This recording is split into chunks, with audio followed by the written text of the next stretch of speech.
My name is Paula Bighorn Spotted Bird. I was born and raised on the Fort Peck Indian Reservation, where I am an enrolled tribal member. I was asked to speak with you today about my journey in regards to my career in education. So I graduated from Poplar High School, and to be more specific, I barely graduated, meaning I graduated from the Alternative Learning Center.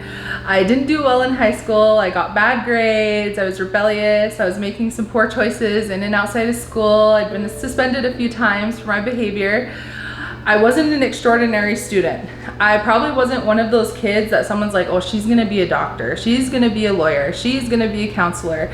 I was a student who doubted myself. I wasn't even sure that I would be successful.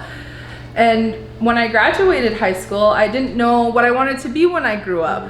I knew what I dreamed of. I dreamed of leaving the reservation for college, but at that time it just didn't seem attainable for me. But I did the next best thing. I enrolled at our local tribal community college, where I majored in nursing, then business, which I was both unsuccessful at.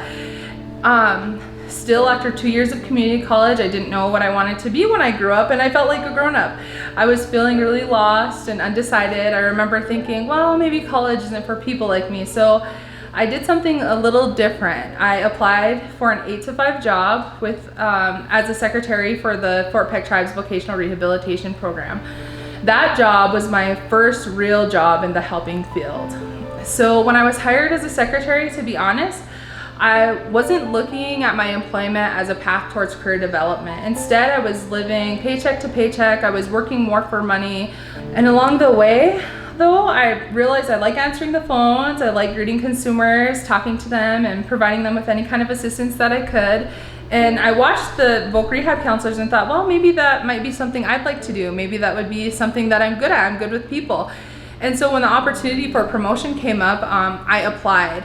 My supervisor then really took a chance on me because I didn't have any professional skills. I didn't have any formal education to really support my place in that position. But Max Bear, my supervisor at that time, really took a chance on me. Max took a chance on me, and he offered me that position along with his unlimited guidance, support, teaching, and supervision. And it was that chance in many ways that changed my life.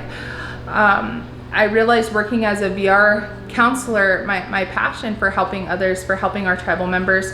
It was that drive and that passion that Max really recognized in me. And one day he introduced me to this ethical concept we have in counseling called competency. And he said, you know, you could do more, you could be more effective, you could be better for people if you had a formal education. And so from there, I really started to develop my focus, which was employment or my career in the helping field.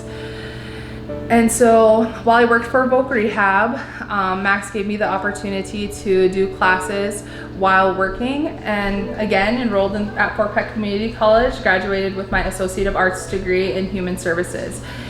After I was done with that, I was able to kind of attain my dream that I had about moving away and going to college, because I transferred to Montana State University Billings and majored in Human Services, with my major concentration being addiction studies.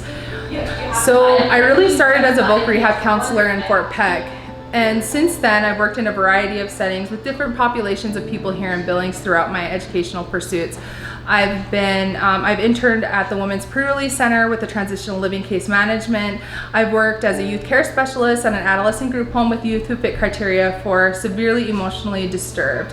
I've been a mental health worker for the Community Crisis Center, where I served individuals seeking crisis stabilization for mental health and substance abuse, mostly working with individuals experiencing chronic homelessness and major mental health issues. And more recently, I've worked as a child protection specialist for the state of Montana, where I've conducted investigations concerning child abuse and neglect, case management, removal, placement, and more importantly, reunification. As much as I love all those jobs and working with people in that kind of, in those kind of positions, my real dream is to become a licensed clinical professional counselor.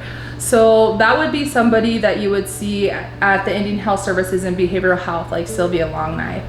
An LCPC, or a licensed clinical professional counselor, is someone who works with individuals who are experiencing disturbances in their mental or emotional health, or just having some problems in their family that they're really needing to talk to somebody about. And for us as Native people in our communities, that would consist of what I call a multicultural approach.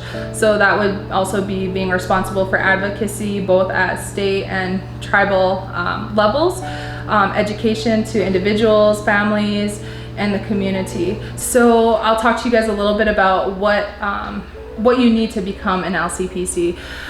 So I graduated with my AA in Human Services from FPCC. I did my undergraduate at Montana State University Billings in Human Services, and I'm currently enrolled in the Masters of Science Rehabilitation and Mental Health Counseling program here at Montana State University Billings.